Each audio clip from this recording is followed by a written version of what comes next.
Hello folks, welcome to Zork 2, the Wizard of Frobos. Zork 2 picks up where Zork 1 left off, in the Barrow. The Wizard in Frobos is a lot more dangerous than the Thief, because the Wizard in Frobos can get you killed, where the Thief just was a pest and stole all your items. The Wizard of Frobos casts spells at you, and all of the spells that he casts start with the letter F, like float.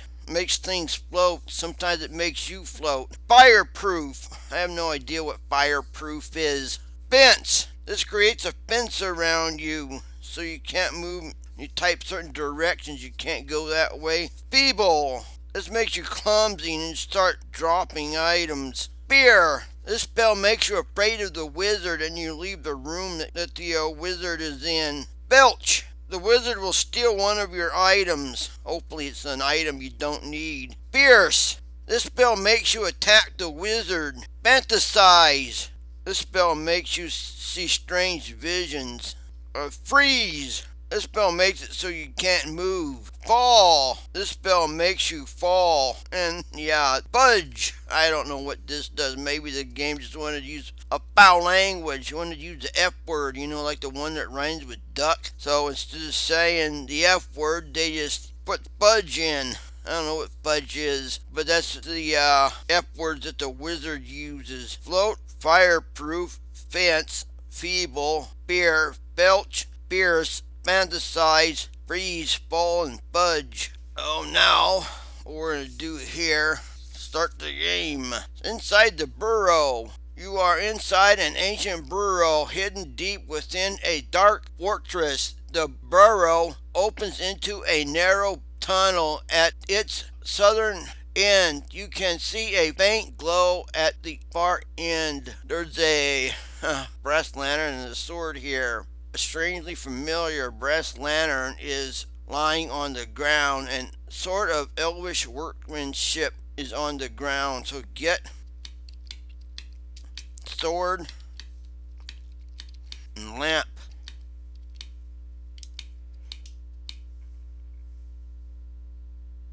Yes, this up here is your movement. That's what this is, and this is the game score. Now we're going south. Narrow tunnel. You are standing at the southern end of a narrow tunnel where it opens into a wide cavern. The cavern is dimly illuminated by phosphorescent moss. Clinging to its high ceiling, a deep ravine winds through the cavern with a small stream at the bottom. The walls of the ravine are steep and crumbly. A footbridge crosses the ravine to the south. Oh, we're going to go south again. Footbridge. You are standing on a crude but sturdy wooden footbridge crossing a deep ravine. The path runs north and south from here. And they're going to south again. Great Cavern. This is the center of the Great Cavern, carved out of the limestone. Stalactites and stalagmites of many sizes are everywhere. The room glows with dim light provided by phosphorescent moss, and weird shadows move all around you. A narrow path winds southward among the stalagmites, and another leads northeast. We're going to go southwest to Shallow Ford.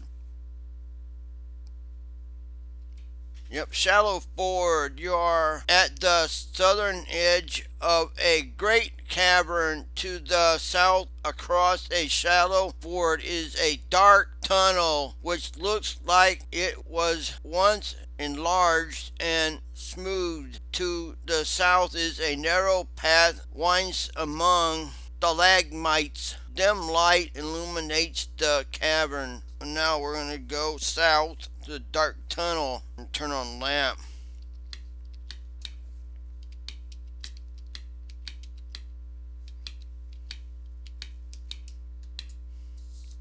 Yep, now we'll go south. This is a dark tunnel with dim light to the northeast. The tunnel is smooth but dusty and filled with twigs and leaves, debris which becomes deeper as the tunnel branches into a wide corridor leading southwest and a narrow one leading southeast. Now we're going to go southeast. This will take us to the gazebo.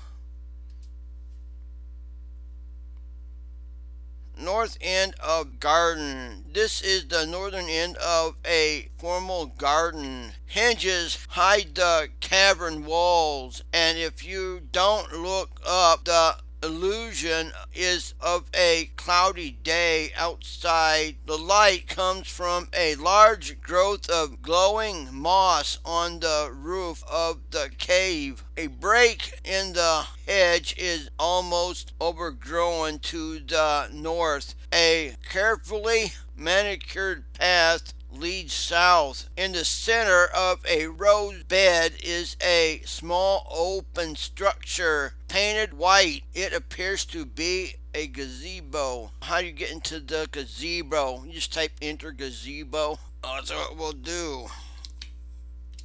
T-E-R-E-A-Z-B-O.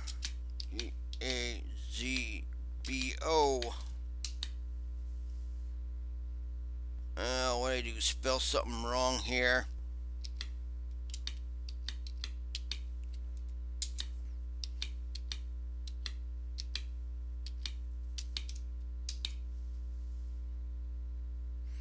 Gazebo. This is a gazebo in the midst of a formal garden. It is cool and restful here. A tea table adorns the center of the gazebo. So there's several items here. Sitting on the table is a matchbook, china teapot, plate mat, newspaper, and a letter opener.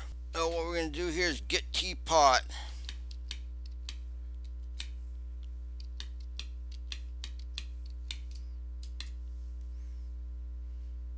Oh, and we meet the unicorn. A unicorn is peacefully chopping grass at the north end of the garden. There is something hanging around its neck. Yes, you want to get what's hanging around the unicorn's neck, but you can't get it right now. I think the only way that you can get what's hanging around the unicorn's neck is to rescue the princess, which is later on in the game. So we're going to leave the unicorn alone right now.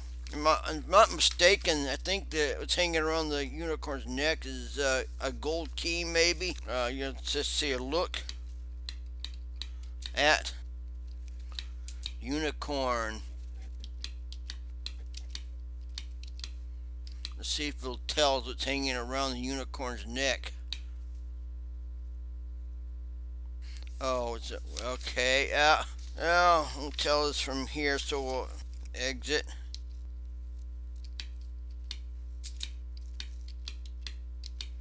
Gazebo.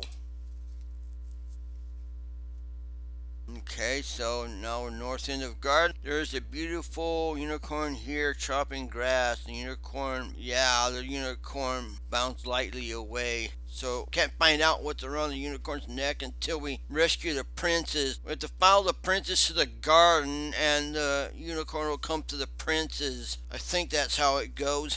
I haven't played this game in so long. It's hard to tell. Anyway, we'll now go south.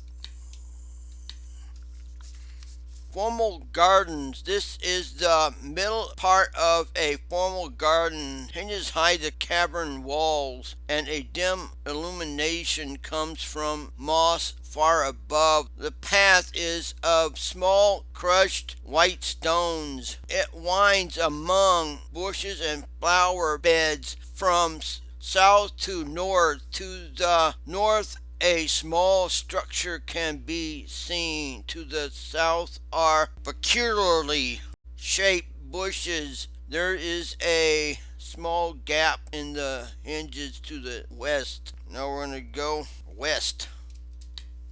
Path near stream. The path follows the south edge of a deep ravine and heads northeast. A tunnel heads southward.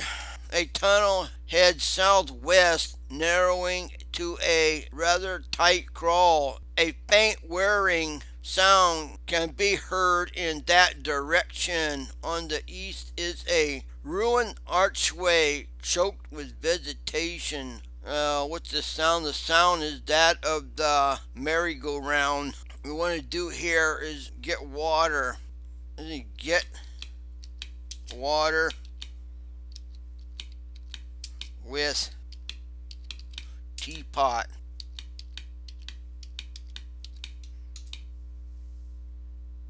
Fill teapot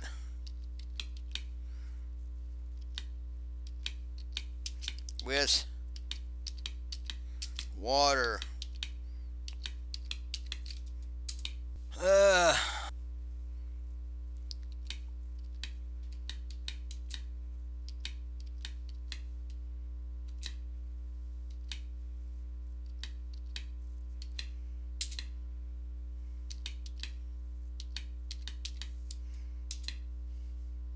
Now, you can't see any water here.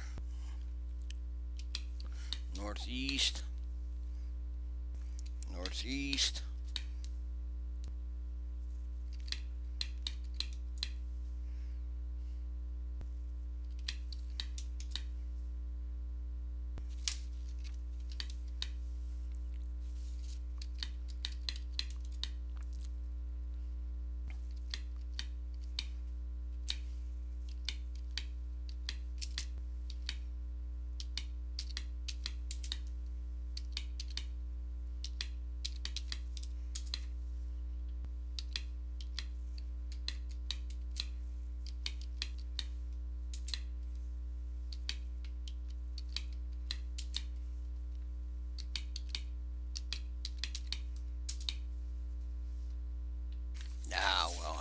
Well, that's what you want to do with the teapot. You want to fill it with water.